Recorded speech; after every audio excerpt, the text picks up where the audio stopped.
Joining me on this broadcast to the right stand, Nada Steinem, Board Chair, International Legal Forum, live from Jerusalem.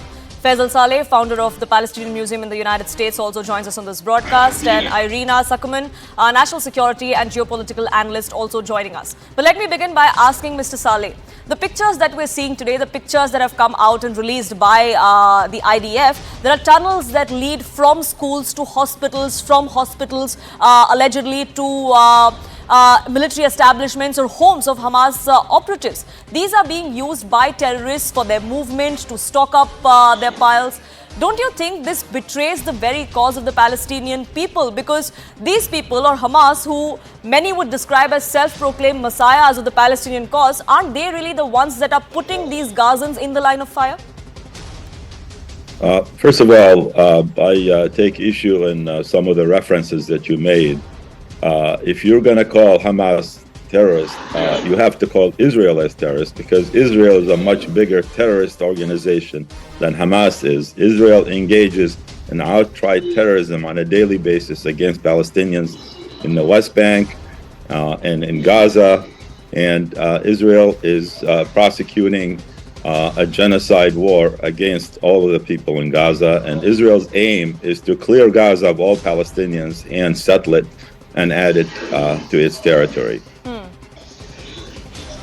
Sure. So I think your assessment is quite biased here, and you need to be a bit more objective in your approach here.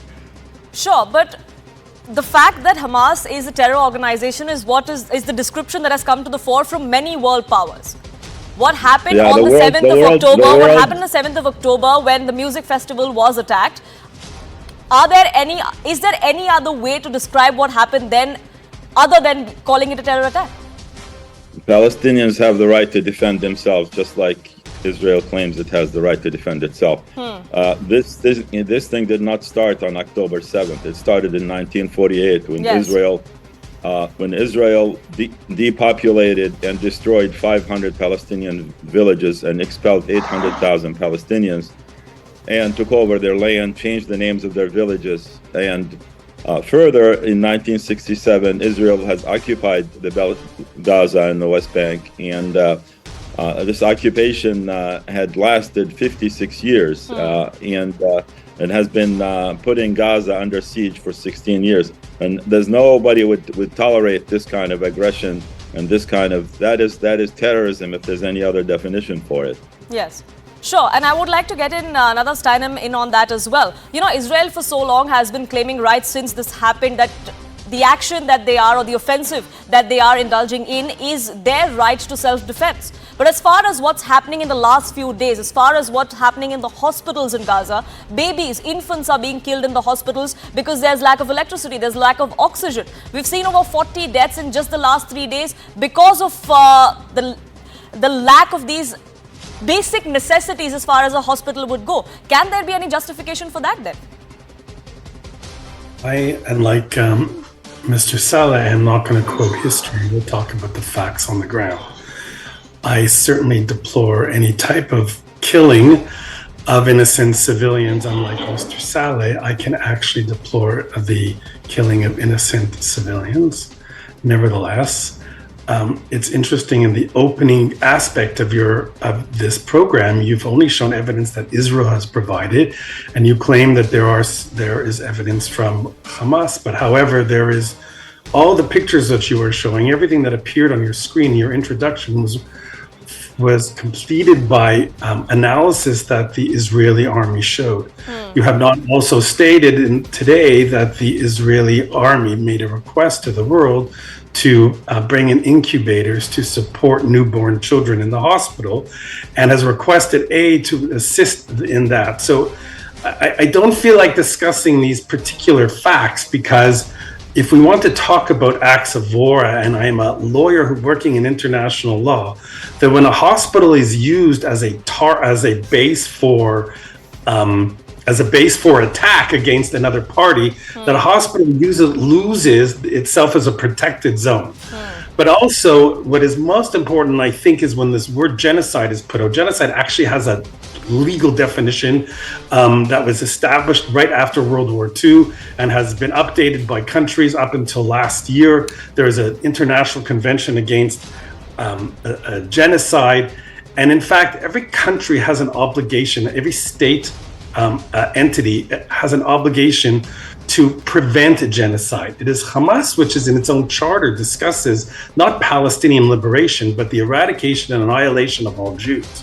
That is in itself genocide. That is a definition of genocide.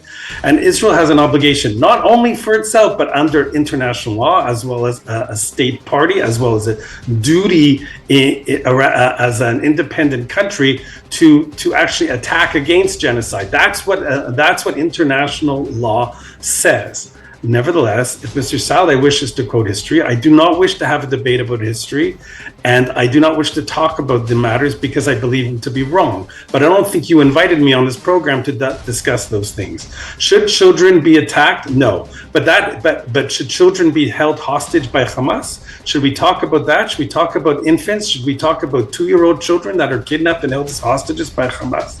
So we talked about an unprovoked attack on civilians on October 7th. Now, if we extrapolate that 1,400 people in our numbers and compare them to the population, that would be over 200,000 Indians who were murdered in one day.